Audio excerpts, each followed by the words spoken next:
সবাইকে নমস্কার আমার ধ্যানযোগ চ্যানেলে। আজকে আমি যোগীরাজ শ্রী শ্রী শ্যামাচরণ লাহিড়ী মহাশয়ের আবির্ভাব নিয়ে আলোচনার মাধ্যমে আপনাদের সামনে পুরোটা তুলে ধরার চেষ্টা করব। যাকে আমরা সবাই গৃহী দেবতা বলি। উনি গৃহী সন্ন্যাসী ছিলেন। সংসারে থেকে উনি কঠোর তপস্যা করে গেছেন। তো শুরু করা যাক।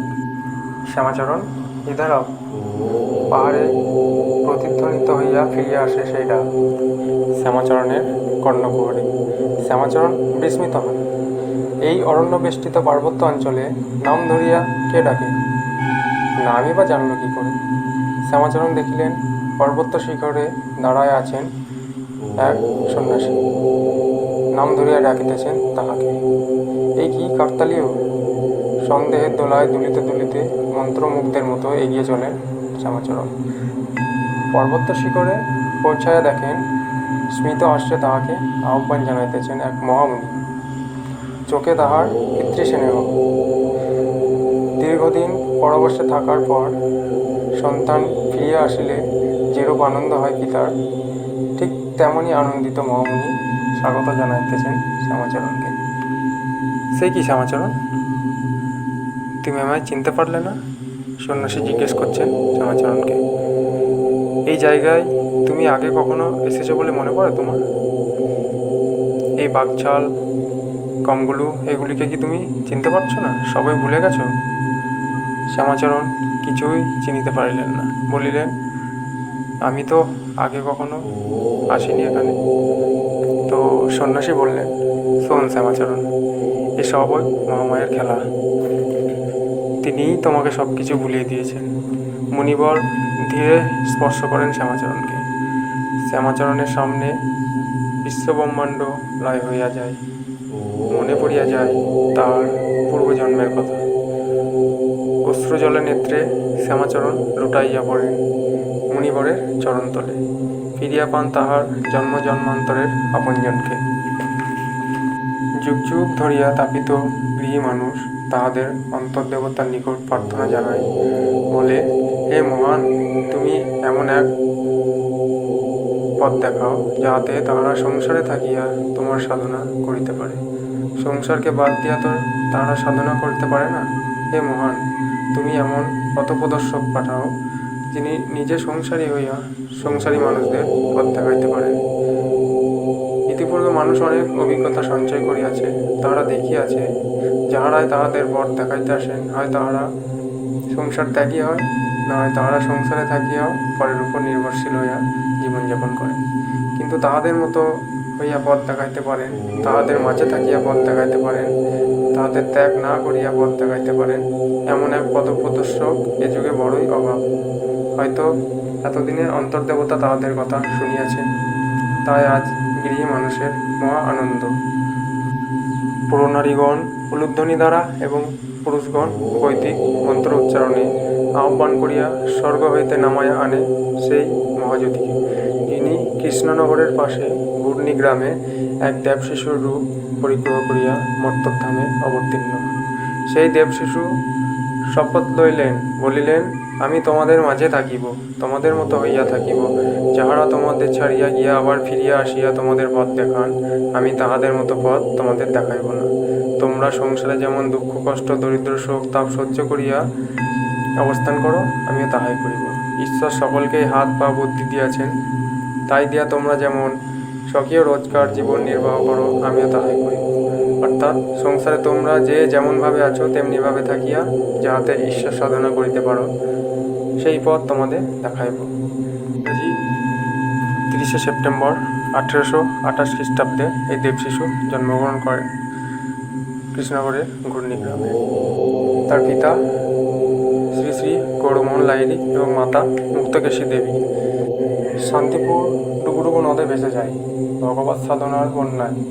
নদিয়া নিজেও ভাসে, অপরকেও ভাসায়। তাই নদিয়ার এই পবিত্র মাটিতে আর এক দেবশিশু আসিয়াছেন তাপিত পীড়িত সংসার জ্বালায় জর্জরিত গৃহ মানুষদের পথ দেখাইতে। বহু মহাত্মার পদধূলিভূত, বহু পণ্ডিতের স্মৃতিধন্য নদিয়া তাহার কোলে স্থান দিল আর এক মহামানবকে। তাই নদীয়ার আকাশ বাতাস হাসিতেছে। মৃত্তিকা হইতে ধূলিকণা উঠতে উঠিয়া বৃক্ষগণ মাথা দোলাইয়া পক্ষীকুল মধুর গান গাইয়া ভ্রমরগণ এক ফুল হইতে অপর এক ফুলে নাচিয়া নাচিয়া অভিনন্দন জানাইতে লাগিল সেই দেব শিশুকে। গৌরবর্ণ ও সুন্দর ক্রান্তি ওই দেব শিশুকে দেখিবার জন্য পাড়ার সকল পুরনারীগণ লাহিড়ি গিয়ে আসিতে লাগিল। আনন্দের হাট বসিয়া গেল ঘূর্ণিগ্রামে। গৌরমোহন সকলকে মিষ্টিমুখ করাইলেন নবজাতকের মঙ্গলের জন্য। সকলের নিকট আশীর্বাদ প্রার্থনা করিলেন। সদাচারী নিষ্ঠাবান ধার্মিক গৌরমোহন প্রতিদিন পূজাপাঠ ধর্ম আলোচনা ও সৎপ্রসঙ্গ লইয়াই থাকিতেন। তিনি যোগপথের সাধন পরায়ণ ছিলেন। সৎ ব্রাহ্মণ বলিয়া তিনি পরিচিত ছিলেন। সকল শাস্ত্রে তাহার গভীর জ্ঞান ছিল। সকল দেবদেবীর প্রতি তাহার অন্তরের শ্রদ্ধা ছিল। মুক্তকেশী দেবীও পরম নিষ্ঠার সহিত প্রতিদিন গৃহদেবতা শিবের পূজা করিতেন। শিব পূজা না করিয়া তিনি জল গ্রহণ করিতেন না। কোনো ভিক্ষুক আসিলে যাহা থাকিত তাহাই তিনি দিয়া দিতেন। মুক্তকেশী দেবী অতি দয়াশীল, দানশীল, সুশীলা রমণী ছিলেন। সেই জন্য পাড়ার সকল পুরনারীগণ তাহাকে শ্রদ্ধা করিত।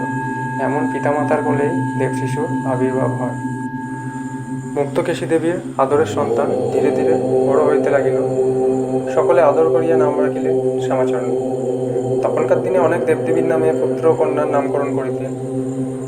কারণ তাহারা বলিতেন পুত্রকন্যাকেও ডাকা হইবে আর সেই সাথে ভগবানের নামও হইবে।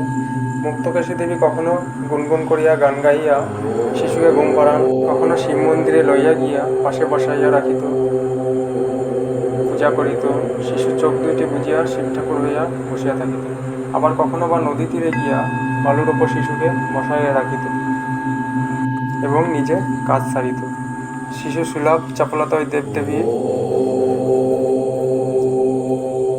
দেব শিশুর মধ্যে খুব কমই দেখা যাইত, বরং দেখা যাইত উদাস নয়নে যেন কোনো এক ভাড়া রাজ্যে বিচরণ করিতে। সে যেন অসীমের সঙ্গে যোগসূত্র স্থাপন করিতে চান। শিশুর ভাবভঙ্গি আচার আচরণ দেখিয়া অনেকেই আন্দাজ করিয়াছেন এই শিশু সাধারণ শিশু নয়। লাহিড়ী পরিবারের গৃহদেবতা ছিলেন শিব ঠাকুর। বাড়ি সংলগ্ন বাহিরের দিকে ছিল গৃহদেবতার মন্দির। একদিন মুক্তকেশী দেবী শিশুকে পাশে বসাইয়া তন্ময় হইয়া আছেন শিব ঠাকুরের ধ্যানে। শিশুও পাশে বসিয়া আছে চোখ বুজিয়া মায়ের অনুকরণে। আকস্মাৎ জটাধারী এক বিশাল আকার সন্ন্যাসী আসিয়া দাঁড়াইলেন সামনে আর মা বলিয়া ডাকিলেন মুক্তকেশী দেবীকে। মুক্তকেশী দেবী হঠাৎ ভয় পাইয়া শিশুকে কোলে তুলিয়া লইলেন। সন্ন্যাসী বলিলেন, ভয় পেও না মা, আমি সন্ন্যাসী, আমাকে দেখে তোমার ভয় পাওয়ার কিচ্ছু নেই। মুক্তকেশী দেবী তবুও ভয়ে জড়সড় হইয়া দাঁড়াইয়া আছেন। সন্ন্যাসী বলিলেন, তোমার ওই পুত্র সাধারণ মানব শিশু নয়। আমি ওকে পাঠিয়েছি সহস্র সহস্র তাপিত সংসার জ্বালায় জর্জরিত গৃহস্থ মানুষকে নির্ভীক সাধনার পথ দেখাইতে। এই শিশু নিজে গৃহে থেকে সকলকে আকৃষ্ট করবে যোগ সাধনার দিকে। তোমার কোনো ভয় নেই মা, আমি ছায়ার মতো সর্বদা লক্ষ্য রাখিব এই শিশুকে। এরপর সন্ন্যাসী ধীর পদক্ষেপে স্থান ত্যাগ করিলেন। তো আজকে এই পর্যন্তই। যদি ভিডিওটা ভালো লাগে আপনাদের সকলেই আমার ভিডিওটাকে সাবস্ক্রাইব করবেন, লাইক করবেন ও কমেন্ট করে জানাবেন ভিডিওটি কেমন লাগলো। তো আমিও চেষ্টা করব আধ্যাত্মিকতার আমাদের এই সনাতন ধর্মীয় আরও অনেক ভালো ভালো ভিডিও আপলোড করতে এবং আমাদের সনাতন ধর্মকে অনেক আগে এগিয়ে নিয়ে যেতে আপনাদের আশীর্বাদে। এরপরে নেক্সট ভিডিওতে আমরা আলোচনা করব শ্রী শ্রী শ্যামাচরণ লাহিড়ী মহাশয়ের শিক্ষা ও গৃহাশ্রমে প্রবেশ নিয়ে। তো আজকে এই পর্যন্ত, সবাইকে নমস্কার, ভালো থাকবেন, সুস্থ